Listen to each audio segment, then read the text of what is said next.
Okay, it looks like we're live.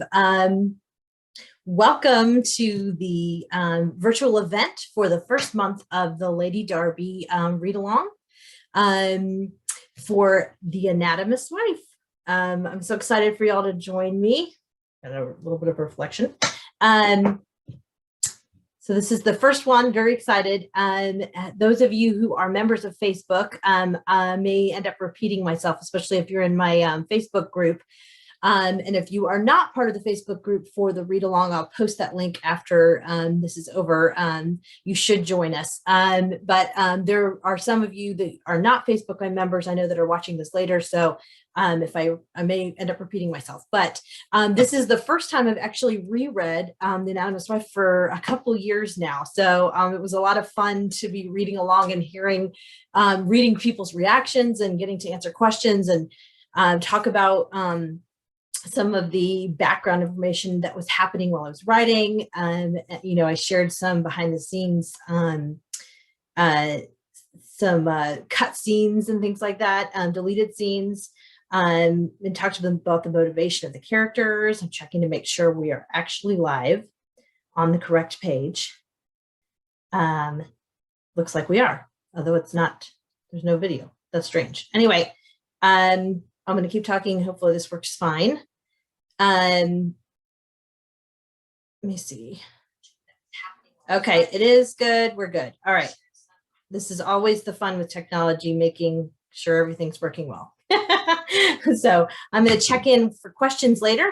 So if you have any questions or comments you want to post about The Anatomist Wife, any questions you have for me, I'm happy to answer them. I'm going to read a couple excerpts and things like that. And I did have some questions that were posted in the Facebook group that I'm going to share, answer first, of course. I also want to say there's lots of fun things coming up. We're going to be reading all the books in the series through the year. So, and I've got some games and some prizes and some different things coming up that are planned. So stay tuned about that. But I'm going to kick it off and I'm going to read the first excerpt that those in the Facebook group voted on that they most wanted to hear. And funnily enough, it was really tight race. There was probably about 5 excerpts that you were neck and neck about wanting me to read. But the number one that won out was actually the scene after Kira and Gage have gone to the chapel cellar, and Kira's head over the head, and Gage escorts her back to her bedroom, even though she doesn't want him to, and he's insisting that he check out her wound. So here we go. Fine, I huffed, sitting in one of the big, deep blue chairs positioned before the hearth. I winced, having sat too quickly, and jarred my head. Gage moved to stand behind me, and I felt my scalp prickle as he reached up to touch my head. I breathed in deeply and held myself very still. Something snagged on a tendril of my hair, and I realized he was pulling hairpins from the loose bun fastened at the back of my head, just below the bump. I can't see the wound properly with all this hair in the way, he complained. Help me take out these pins. I could almost imagine him frowning down at the coil of my deep chestnut tresses. I reached back to assist him, bumping his hand. He pulled back, but not before I felt the rough calluses on his palm. I wondered where he'd gotten them. Most gentlemen's hands were smoother than my own, as mine were chapped from the paint, linseed oil, and turpentine I used to create my artwork. Talented as I am, it will probably go faster if I just let you do it, he jested in a tight voice, taking a step back from the chair to give me space to work. My skin flushed at the reminder that what I was doing was normally associated with a far more carnal activity than examining a wound. The only men who had ever seen my hair down were my husband, father, brother, and perhaps Philip. I wasn't certain how I felt adding Mr. Gage to that list. He, on the other hand, had probably seen more women with their hair cascading to their waist than I would like to count. I wondered if he favored a particular color, or whether blondes, brunettes, and redheads all held equal appeal. Then I wanted to shake my head at the ridiculous thought. What did it matter to me how many women he had seen in their undress, or what color their hair was? I removed the last pin and allowed the rope of my hair to fall, untwisting as it went. Setting the last pin aside, I reached back to spread my hair out so that Gage could part it wherever he wished to see the bump on my scalp. I sat very still, with my hands folded in my lap, waiting for him to begin his examination. When several moments ticked by without him moving forward, I wondered if perhaps he was not paying attention. Mr. Gage? He shuffled and cleared his throat. Yes. His hands touched my hair and I closed my eyes, feeling oddly giddy from the tingle across my scalp and down my neck. My head still throbbed in time to my heartbeat, but it had dulled since I sat down. His fingers slid through my hair and probed the bump gently. I began to feel rather lightheaded, so I blinked open my eyes, thinking it might be better to focus on something other than the glide of his fingers. I think a lot of you like that scene because he's so enamored of her hair. And later on in the scene, you find it funny too. I think a lot of people do anyway. When she talks about the ladies twittering and that she's never twittered at him, and kind of changes his perspective a little bit. Let's see. So, any questions? Oh, I'm loving all the hearts and likes. Yay! Any questions? Go ahead and pop them in the comments. And I'm going to jump to the ones that I have from the Facebook group. The first one I have is from Kathleen, who wonders about Anderley through The Anatomist's Wife, and the ratio of his helping in the investigation versus finding out about Kira. Yeah, Anderley doesn't actually, I don't know if he's mentioned at all in The Anatomist's Wife. I'm blanking, maybe just in passing, because it's so much from Kira's point of view. She doesn't know Gage as well yet. We're not really intimate in that sense yet. And so Anderley's definitely in the background. I believe in some of the later books we learned that he wasn't necessarily enthusiastic about Kira at first. So I don't know if I can give you the exact ratio. He is definitely helping Gage in the background, and perhaps not voicing his enthusiastic support of Kira, but as a valet, even the strange relationship they have, or valet, I say it wrong sometimes, then, even with their strange dynamic, their different dynamic than is normal, I don't think he would have said too much, just because it's not his place. So hints of it. So yeah, he's there in the background, but yeah, we don't really see a lot of him in this book. And he was fun to get to add later on. It's also interesting when you're building a series, you don't want to flood the story with too many characters at first because you can't keep them apart. And there were so many people at the house party that it was already difficult enough to keep everyone separated. So that was another reason to bring him in later. And then Cindy wanted to know, she asked about the Deadly Hours, where it fits in the chronology of the Lady Darby stories.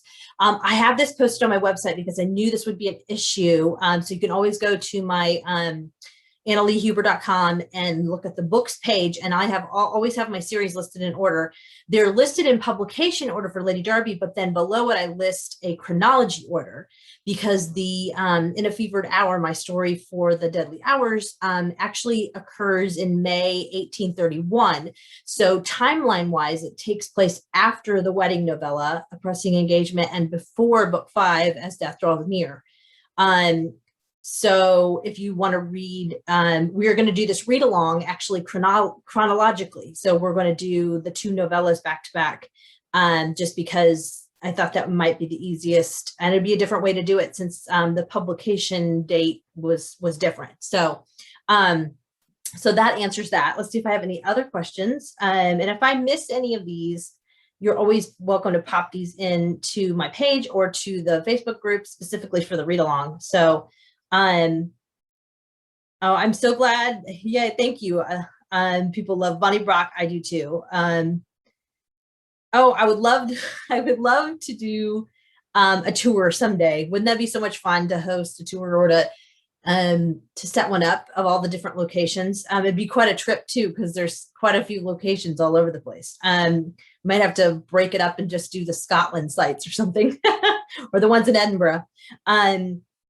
Yeah, thank you. I'm glad I did the interactive map because so many people were asking for both series where things were set. So that was a lot of fun to set up, and I'm going to just keep adding to it. So I actually need to add the sites for the next Verity Kent book before that one comes out. So, and Any meaning behind Kira's nom de plume for her art? I'm always fascinated by how authors choose names, and if it's always random. Actually, the K.A. Elwick comes from Kira Ann, who's her name. And then Elwick is the town where her the fictional town where her childhood home is, which we visit in A Grave Matter. It's actually based off the village Carham, and the church there and everything is actually there.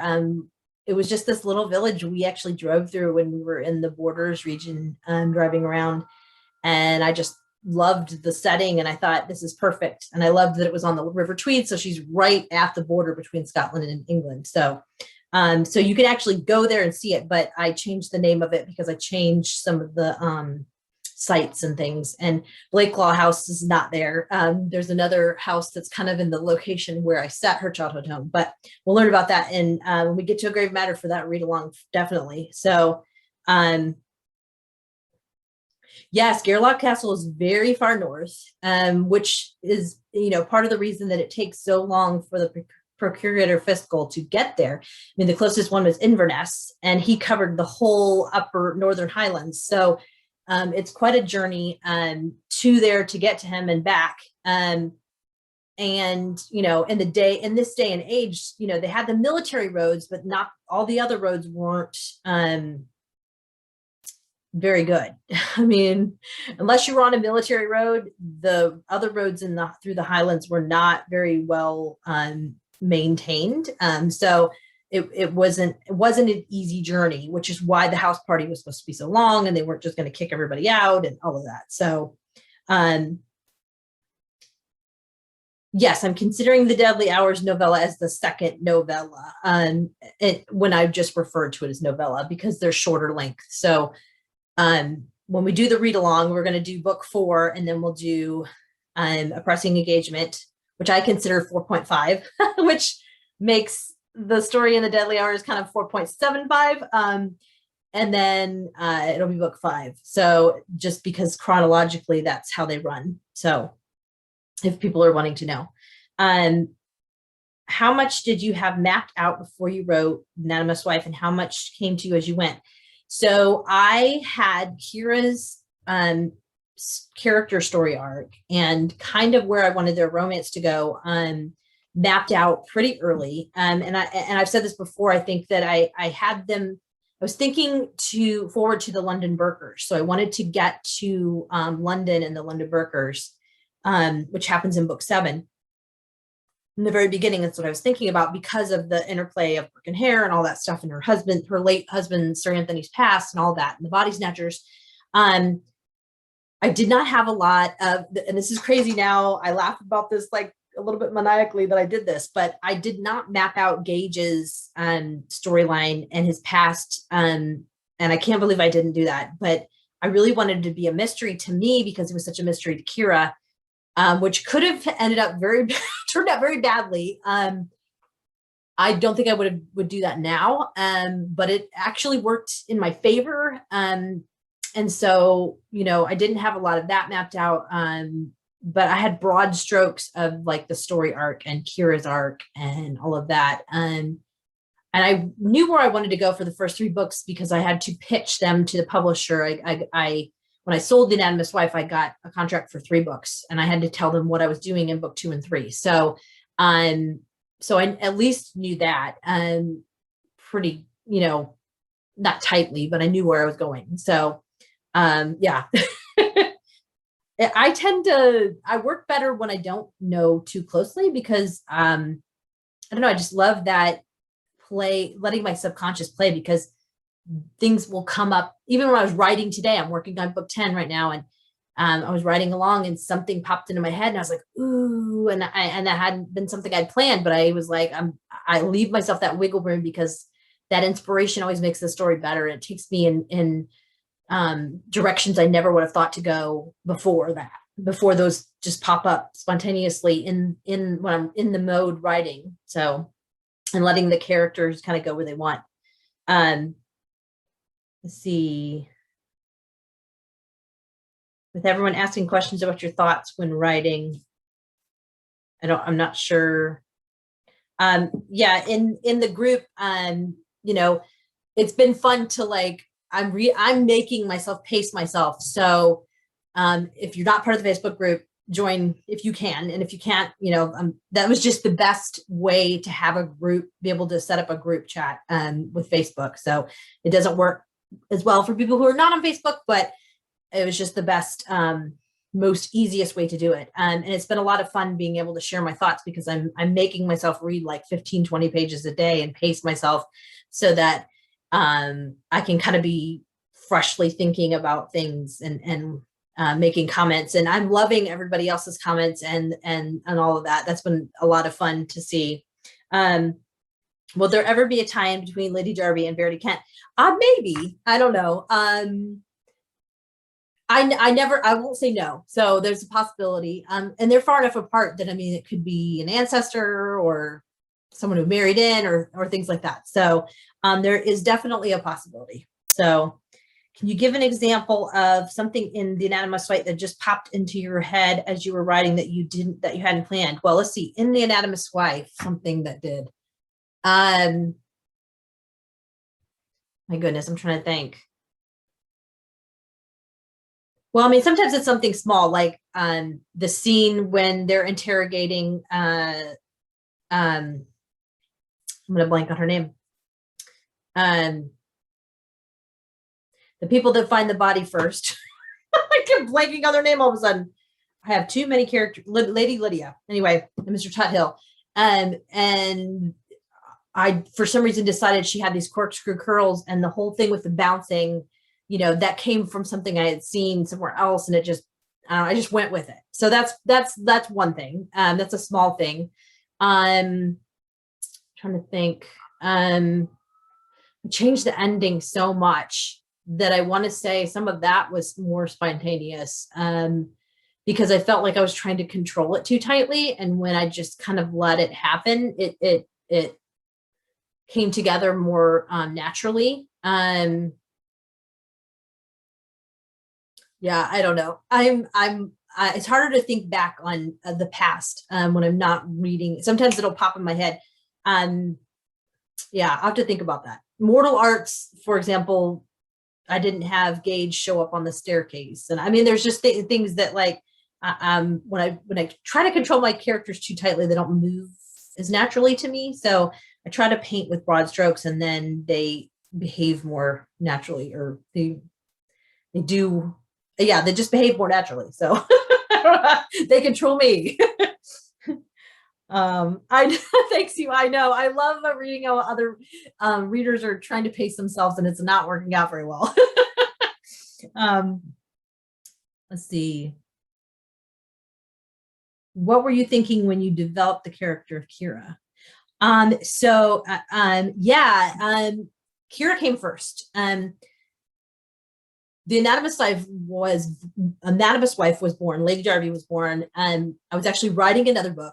And I had read about how so many people start books and they never finish them, and so you needed to follow through and try to finish. So I was working on another book, and all of a sudden this person in my head just started talking to me and would not go away. And so I gave myself permission to stop for a few days and just like let her talk. And it ended up being Kira. And she basically was just telling me the beginning of The Anatomist Wife, the first chapter or two. And so I wrote it, and then I set it aside, and I finished the other book. And then I came back to this, and I was like, okay, if I'm going to work on this, if I'm going to do this. And I felt like there was something special about it. It was just different. And I realized now it was more that my writing voice was really coming out. I'd really finally found my voice. That's what we call it in writing. And so I was like, okay, if I'm going to write this, I need to figure out who this person is now. Like, she's talking to me, but who is she? And I love the idea of writing a historical mystery series with a romantic subplot, because this is what I just loved reading, and it just fit all the things together. And so I was like, okay, I've read a lot of really wonderful series where the protagonist is a woman and she's upper class, but she's always this charming character who is good at talking to people and getting information. And if I were living in that time period, that would not be me. I would be feel a little so awkward and like not, the belle of the ball. And so I thought, well, what if I have a character who's more like that, I mean, because there had to have been, the gentlewomen were supposed to be like that, but obviously different personalities, not all of them would have felt that way. And so I was like, what can she bring to the table? And it appealed to me to do something with art because I'm a musician, and it just was a mindset that naturally seemed to fit with me. And I thought, okay, well, portrait art, that bodies, how could she have medical knowledge? And so that's kind of where the whole idea with the medical knowledge, and her husband having been an anatomist, and her sketching the dissections and all these things. And once I started doing research in the historical period, I knew it had to be set in the 1830. The Burke and Hare just happened, and the big scandal over that, and the fear of it happening again, and all of it just once I started really getting into it and developing it, it just all kind of it was like everything I found was just fitting and serendipitously together. So that's kind of that's basically the genesis of where she came from. And then I was able to kind of expand the story and build it out from there, and the series and all that. So, and that's where she came from. So, do I have a date on our next read along discussion? Yes, it'll be in a month approximately. It's June 11th, I believe, is what I've got it scheduled for. And I'll share all that at the end and all the graphics and all that stuff. So I'm trying to give about a month for each book. That way there's lots of time for the slower readers as well as the fast readers. So plus I'm working on books and other things right now. So for me also. So, oh, I love it. You've got all 9 already. That's awesome. You can still join in all the discussions. So let's see. My primary sources, did I visit England and Scotland? I did visit them. I visited a lot of the places that were in the series. Some of them not, but some of them, yes. Many of them, yes, I would say. My primary sources, I actually keep a list on Goodreads, and yeah, I think it's on Goodreads. I actually have a list of research topics, and I think I need to update it, but I try to include those. So if people want to see what some of the research books I've read, or you can go there and look. But let's see, my primary sources, I read a lot of social histories and books like that. And then I try to go into letters and journals and things like that, written from the time period of people who are actually living in that time period. And I love the bibliographies at the back of books because I find great material that I may not have stumbled across anywhere else there, that someone else has used, let's say for a social history. And then there's this diary someone wrote, and I can go find that diary and read the diary myself that has more information. So things like that. Yeah, that's a brief summary of what some of my research materials are. Do you constantly have to write yourself notes to remember small details? You've already written. I do. I have a whole series notebook on my computer. Has all the characters, all of their anything basically that I've written about them that I might need to know again, whether it's a physical attribute or a mannerism, or they had a baby, or whatever. And then I keep a running list of locations and room descriptions and things like that. A timeline, and there's also a like a clothing listing for the main characters, like what clothes Kira has worn, because sometimes they can rewear stuff. Obviously, I mean, these books are not set far apart, so she would still be wearing some of the dresses from previous books, but also just so I know when I've added in other garments and things like that. So, and what color her cloak was, and all those things. So it's easy to forget, and yeah, it's a pain to keep up with, honestly, too. I have to remember to take notes on my final read through so that I can plug it into the notebook. So how do you decide which titles the supporting characters will have? Is there a situation where a lord is better than an earl for the scene to work? How do you come up with the surnames? Yeah, so I guess, yeah, it depends on the scene.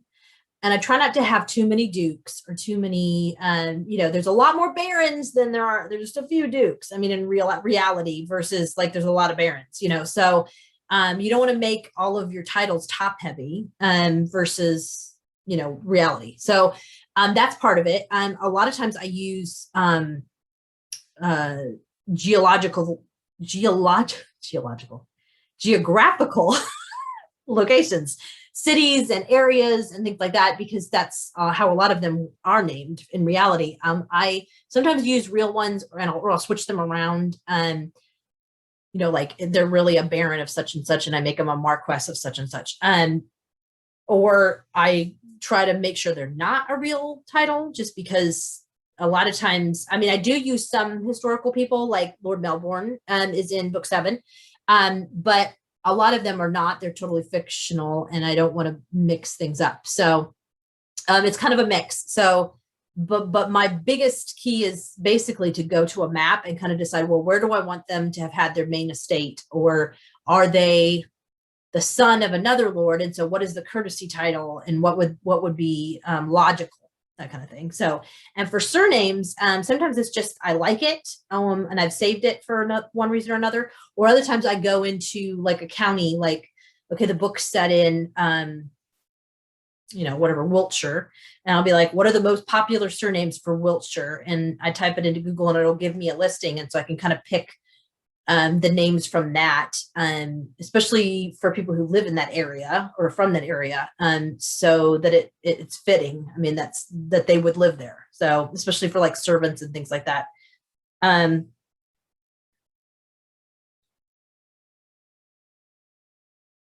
Oh, thank you.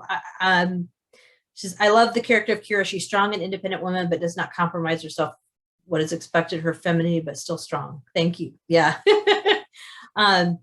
Who's my favorite main character and also my favorite secondary one? Oh my goodness, that's like asking me favorite children. Oh goodness. Okay, Kira and Gage have to be favorites. They just do. I mean, I have written them so long, and I'm so close to them, and I don't even know. I mean, secondary characters, some of them are more fun to write. Bonnie Brock and Marsdale and those roguish characters are very fun to write. And some of the ladies, Lady Beersden and Lorna, and I guess I like the ones that can be witty and irreverent and have, because I'm not necessarily that way. I'm not.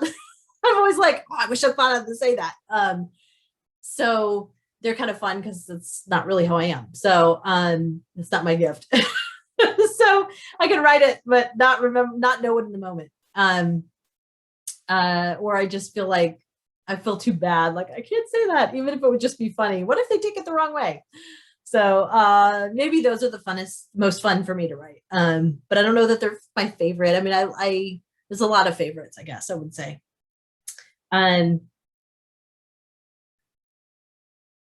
Let's see. Wait. Okay. I'm glad that you love learning the history along with them. That's been a lot of fun. What is Philip's background? Yeah, so we kind of learned it throughout. And I would love to write kind of a prequel novella of kind of him and Alana's courtship sometime. That's something that's on my radar. I may get to do that sometime. We know that he was a bit of a rake early on. His family's from the Highlands. They're the Matheson clan. And I'm trying to think of what to tell you. He becomes an earl relatively early. His father dies relatively early. So he's inherited the title. He's in the House of Lords. He's now very much a political figure in that. And yeah, we haven't got a lot of his backstory. So that may be coming, like his backstory. And that may be coming in future. So I guess look for that. I think I've gotten all of the the older English speech is so different from anything nowadays. Where do you find phrases and words that they would say back then?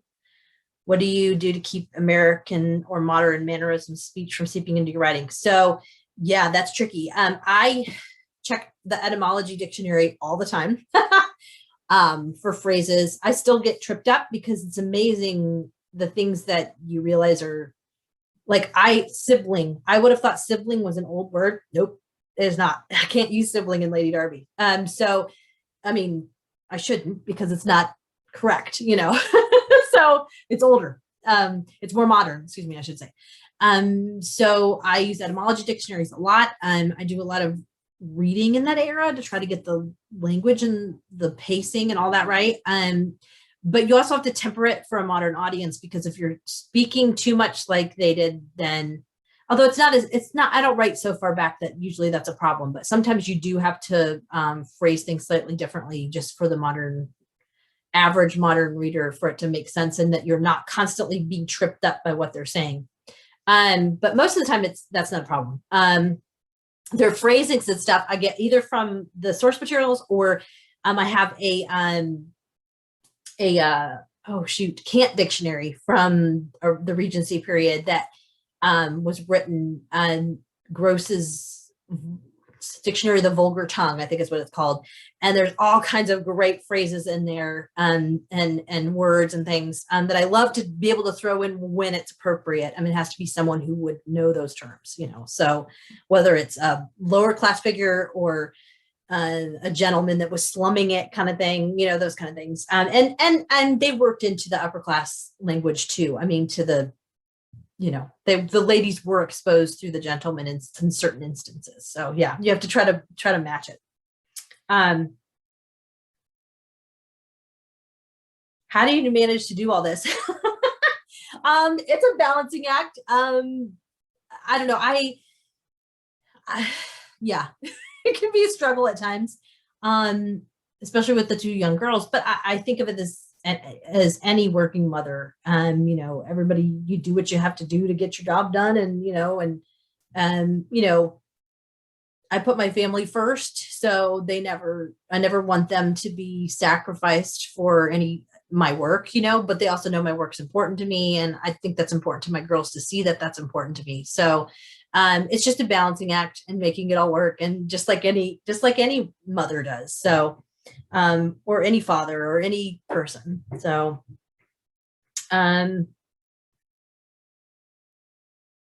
Kira spends most of her time in her own head, having to deal with people like, it does make it easier. She does get more comfortable, obviously, as the series goes along, coming out of her shell and having people who understand her, or that, and sometimes the people who understand her are surprising. We realize Marsdale understands her better than she would have ever thought, and that helps her, obviously. So,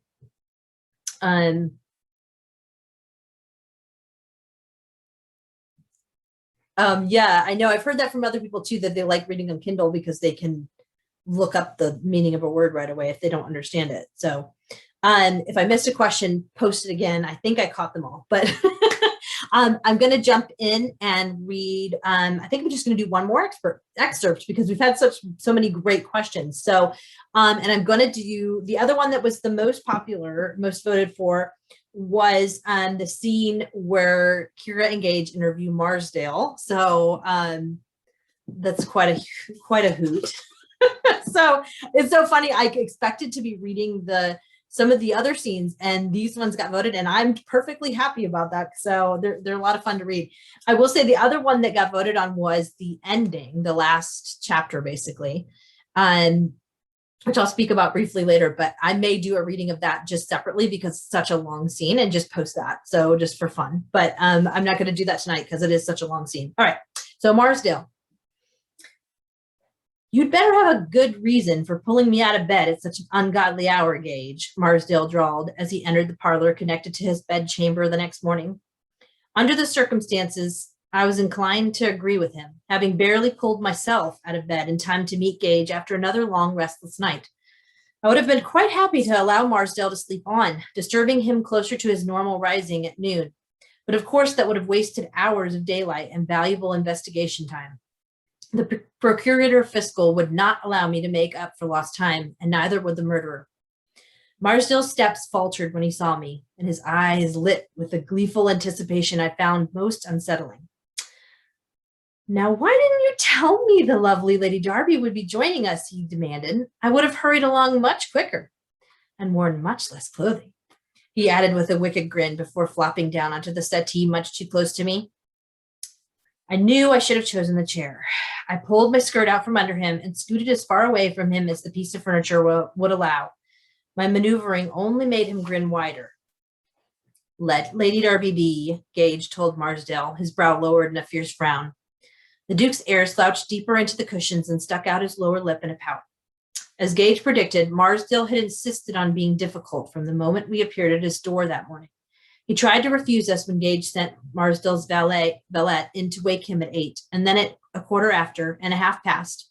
Only Gage's threat to send 4 of Philip's footmen in to drag him out of bed and tie him to a chair seemed sufficient enough to motivate him to move. Even then, he had still taken his time preparing to receive us. I studied his appearance with some interest, wondering just how terrible he had looked when he'd rolled out of bed if this was how he appeared after nearly half an hour of primping. His eyes were bloodshot and his hair stood on end, but his jaw had clearly been shaved. I could still smell the soap. In place of a frock coat, he wore a black velvet dressing gown over a pristine white shirt and a pair of buff trousers. The shirt gaped at his throat, providing me a glimpse of the dark whorls of hair sprinkling his chest. I tried not to focus on the sight, lest Marsdale notice my interest. However, it was more difficult than I would have thought. Rarely had a man appeared before me in dishevel. Even Sir Anthony was always punctiliously dressed in my presence, and he came to me at night in the dark, wearing his nightshirt. I suppose there were his anatomy subjects to consider, but the body of a living man was quite different from that of a dead one.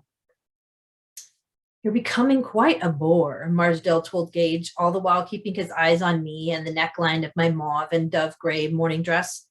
In fact, Mrs. Klein complained to me of it just last evening. Gage sighed heavily. We're not here to discuss me. I want to talk about your relationship with Lady Godwin. Why would you care about that? Marsdale replied offhandedly. She was demanding and dull. His eyes slid over me intently as if taking inventory. Lady Darby seems like she would be a much more interesting companion. Did you bring her to share? I stiffened. I'm not normally interested in such things if it includes another man, but for Lady Darby, I think I might be willing. Marsdale, Gage barked angrily. A blush heated my face, clear to the tips of my ears, and I couldn't stop an image from forming in my head of Gage, cradling my face between his hands, and Marsdale. My imagination seemed to give out at this point. But how? I began to ask in puzzlement before my brain could stop me from doing so. Marsdale burst out in delighted laughter while Gage shook his head at me, discouraging me from finishing the question. Oh, Lady Darby, you are a treat, Marsdale gasped, cradling his head in his hands. His face was suffused with an interesting combination of pain and amusement. I assumed the ache was caused by last night's overindulgence, and I suddenly wished for him to suffer a great deal more of it. I could teach you. Marsdale, Gage interrupted. I did not bring Lady Darby with me so that you could torment her. Now, if you will, let's return to the matter at hand. He glared at the Marquess. You should be taking this seriously. After all, you are being considered as a suspect in a murder investigation. Marsdale turned to give Gage his full attention for the first time since entering the room. I shifted in my seat, grateful to be released from his gaze. I'm a suspect? Truly? He actually seemed intrigued by the idea. I thought he had only been toying with me last night when he became so interested by such a prospect. Gage narrowed his eyes. I was informed that you were involved with Lady Godwin earlier this year. Yes, I allowed her to bed me a few times, he replied airily. Surprised by the way he had chosen to phrase his answer, I couldn't stop myself from asking, She bedded you? He turned back to me with a smirk. It was at a house party. I was bored and she was eager, so I let her crawl under my covers. All in all, it was rather a tedious encounter. I widened my eyes, taken aback by his blasé attitude. I had the distinct feeling Lady Godwin would not have viewed their liaison in such derogatory terms, and that she would have been furious to discover he had. Have no worries, Lady Darby, he went on to say, reaching out to drag his finger over the back of my hand. I pulled it away from him, tucking it in my lap. I'm certain our encounters will be anything but tedious. I arched an eyebrow haughtily at him. He was certainly in fine form, and I wondered if he was normally this crude in the morning, or if perhaps he was trying to punish me for last night's rejection. When was this house party? Gage interrupted before I could come up with a proper set down. Marsdale's eyes laughed at me as he addressed Gage. Sometime around St. Valentine's Day. Val Corbett finds it bloody hilarious to host his annual hunting party to correspond with his namesake's holiday.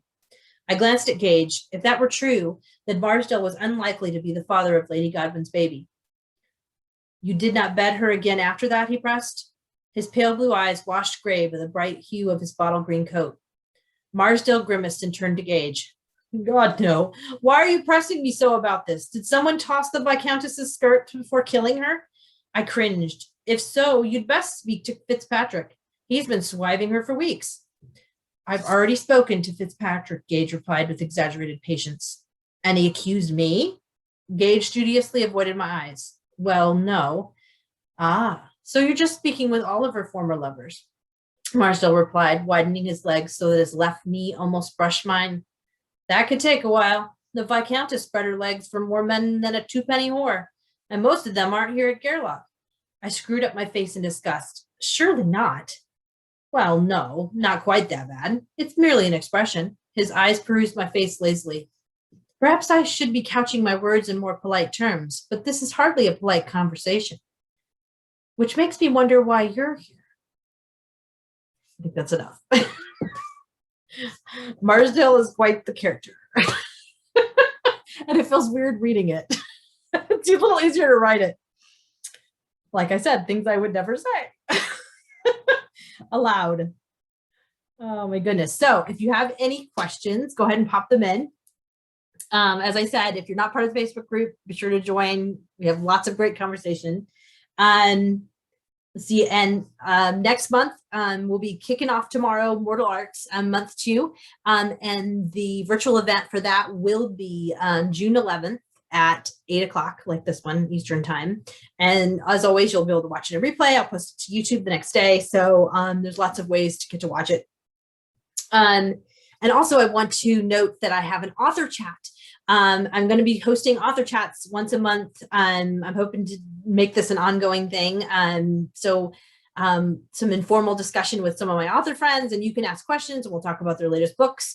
And for May 20th at 8 o'clock Eastern time, 8 p.m., I'll be talking to Amanda Flower and Julianne Lindsay, two wonderful, wonderful cozy mystery writers, and Julie also writes romantic suspense. So that'll be a lot of fun, lots of laughs. We'll be talking some about our writing processes, because we all have very different processes. So that'll be interesting to discuss. So if you have any other questions, pop them in. You guys had some excellent, wonderful questions earlier. So thank you for asking those. And I'm not seeing any other questions, but I will vamp here for a minute to see if anybody has anything they want to pop in. And as I said, there's lots of more fun things. We just kicked it off this month, but in coming months, I'm hoping to do some different things, do some games, do some trivia, give out some prizes. And if you have any ideas, please send those to me. I'm always happy to see more ideas and things. So I know you guys like hearing from other authors. That's why I'm going to do those author chats separately. So I just felt that it might be easier that way. So, and I am not seeing any questions. So wonderful. I hope you guys all enjoyed it. And I'm so, so happy with the response that the read-along has received. So many of you have chimed in and been so excited and joined the group and just made your comments and shared it with friends. And please continue to share. It's never too late to jump in. As a lot of people have mentioned, they've been just flying through the books. I'm taking it slowly so that people who do read more slowly can join in. But you want to read it fast, go for it. So there's always time to jump in and join us throughout the year. So anyway, so thank you all for the wonderful response. And we'll just keep chugging along. So I hope you guys have a wonderful night. And I will chat with you next week for the author chat, and then next month for month 2. So good night.